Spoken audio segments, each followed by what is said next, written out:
अपने उम्र के लोगों को जब मैं देखता हूँ तो किसी के चेहरे पर झुर्रियाँ पड़ी हुई हैं, कोई बूढ़ा बूढ़ा सा दिख रहा है, कोई गंजा हो गया है। मतलब जब भी दूसरों को देखता हूँ तो यह लगता है अरे कितनी जल्दी ये बूढ़े हो गए। कभी खुद की ओर नहीं देखा कि ये बूढ़े हो रहे हैं तो मैं भी उसी क्रम में जा रहा हूँ। यह प्रश्न अक्सर मन में भटकता रहता था कि आखिर क्यों ऐसा महसूस होता है।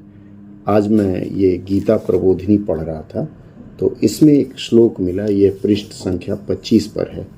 इसमें लिखा है, देहिनोस्मिन् यथा देहे कौमारं यौनं जरा तथा देहांतर प्राप्तिर्धीरस्तत्र न मुह्यति। इसका अर्थ इसमें लिखा हुआ है, देहधारी के इस मनुष्य शरीर में जैसे बालकपन, जवानी और वृद्धावस्था होती है, ऐसे ही दूसरे शरीर की प्राप्ति होती है। इस विषय में धीर मनुष्य मोहित नहीं होता। इसकी आगे व्याख्या की गई है, जीव स्वयं को निरंतर अमरत्व में ही रहता है, पर शरीर निरंतर मृत्यु में जा रहा है। जीव के गर्भ में आते ही मृत्यु का यह क्रम आरंभ हो जाता है।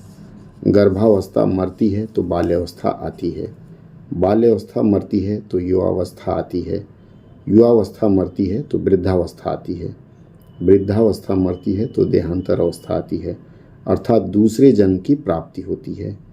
इस प्रकार शरीर की अवस्थाएं बदलती हैं, पर उसमें रहने वाला शरीरी ज्यों का त्यों रहता है। कारण यह है कि शरीर और शरीरी दोनों के विभाग ही अलग अलग हैं। अतः साधक अपने को कभी शरीर न माने। बंधन मुक्ति स्वयं की होती है, शरीर की नहीं।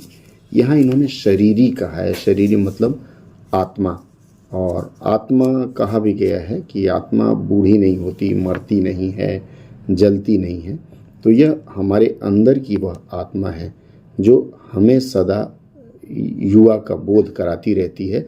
पर जब हम दूसरे का प्रतिबिंब देखते हैं, दूसरे को देखते हैं, तो उसमें हमें उसकी बढ़ती अवस्था या बदलती अवस्था प्रकट होती है।